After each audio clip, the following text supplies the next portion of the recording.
We see it everywhere, but do we notice it? We use it every day, but do we know how to? Typefaces and fonts. Why do the text logotypes look so similar? Why are the brands choosing the same sans family typefaces? And are there the commercial brands which are still choosing for the decorative typefaces? If yes, what kind of brands are they? To answer these questions, let's go to Berlin. In Berlin, we visited the Buchstabenmuseum. It is located just 13 minutes away from Alexanderplatz by S-Bahn. Here, in the Buchstabenmuseum, we could mainly see the outdoor lettering. Different letters are collected here in the metro depot type of building. The biggest ones are the AEG letters, which do not even fit through the depot arc.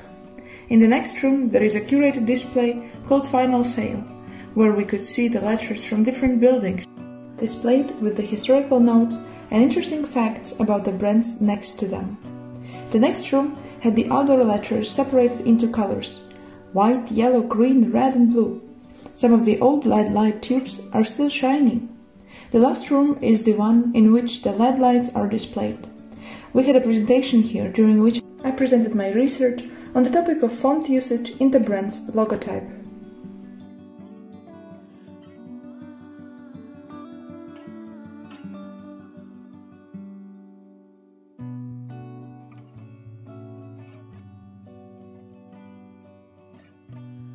And lastly, it is essential to identify the sans and the serifs. Sans are the typefaces which are based on geometrical forms. They usually do not have any decorations in their anatomy. The ones with the decorations are serifs. Distinctive typefaces and word formations appeared together with the introduction of printing technology in Europe, mid-15th century. The first typefaces were directly modeled on the forms of calligraphy. Movable type, invented by Johannes Gutenberg in Germany in the early 15th century, revolutionized writing in the West. This was the start of various ways the text could look like, so typefaces, as Gutenberg created the variations of each letter. The 16th century was Renaissance. Torre designed the typeface in accordance with the human proportions. In the 19th century, there was a continuation of Baskerville's Grid Abandonment by Diot and Badoni. They created the monster fonts. Decorative typefaces of the time were separated to fat face, extra condensed, Egyptian and Gothic. With the rise of industrialization, mass consumption, colorful printing and the rise of advertising, there was a need for attracting attention in the urban space. Thus a new form of communication through the printing text was needed. Here is the example of the typical 19th century letterpress poster, which included a mixture of the typefaces. In the 19th century, there was a view on the uniformal types as the one which is tied to destructive, inhumane, industrial system. One of the people with these views was a British activist named William Morris. The founder of the arts and crafts movement emphasized the value of traditional craft skills and limited editions versus mass-produced.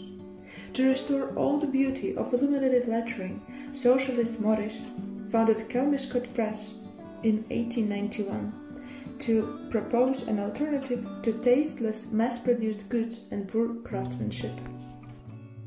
In the beginning of the 20th century, different movements appeared, such as German Bauhaus and Dutch De Stijl, which were looking into creating simplistic typefaces. De Stijl typeface was reduced to perpendicular elements, while the Bauhaus typeface was based on geometrical forms, circle, square, triangle, thus creating the elements of the universal language of vision.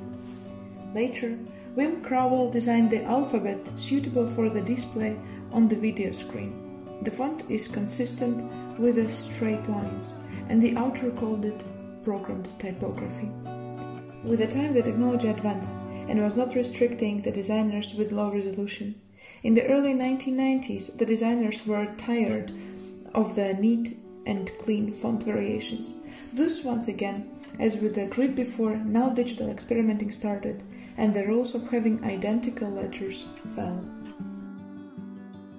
The analysis is based on the idea that the font, especially in the commercial branding area, can and is communicated. This idea presented and explained in the book by Malcolm Bernard called Graphic Design as Communication. The author introduces graphic design from the side of semiotics and the side of communication theory. Barnard explains that the graphic design functions as a sign-in between signifier and signified, which is needed to communicate the information. Alan Lupton, in the book Thinking with the Type, points out that the size and the width of the font is influencing the perception of it. And while Helvetica, for example, can remain legible at a small size due to the tall lowercase letters, huge X height, most of the serifs cannot afford this, as their decorative elements, as well as usually smaller X line, prevents them from being easily readable. The explanation for this phenomenon can be found in the research done in 2013 by a group of professors of marketing and research from USA, Grochman, Gies, and Parkman. They conducted 3 experiments during the study. The study shows that symmetrical, thin, and less elaborate fonts are perceived as competent, sophisticated, and sincere. The research and browsing have shown that decorative or at least more serif type of typefaces are used in the companies which are sold in supermarkets.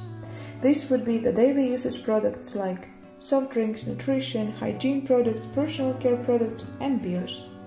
One of the mass market companies which stands out with the amount of serifs and decorative typefaces, including their own logo, is Unilever.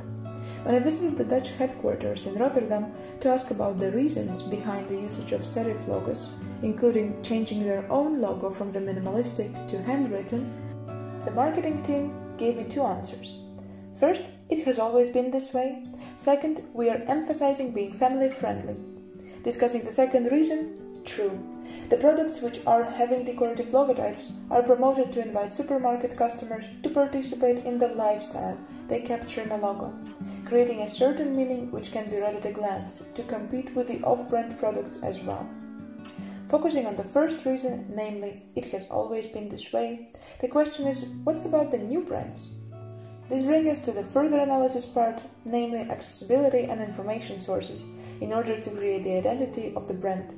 The ready-made template online platform named Canva is making the usage of any graphics accessible to everyone by having plenty of free fonts and an intuitive layout. The popularity of Canva resulted in various recognizable styles, graphics, and typefaces. For usage of the decorative typefaces, scale makes a big difference for comprehending the text displayed. This affects how much information can be put on the poster, for example, how quick it can be read and how well remembered by the users. These are essential reasons for companies to choose for a more simple Sans family typeface.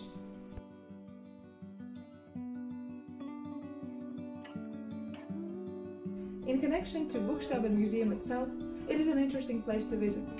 However, not less interesting is to go around Berlin or the whole Germany, noticing typefaces which are used in advertising.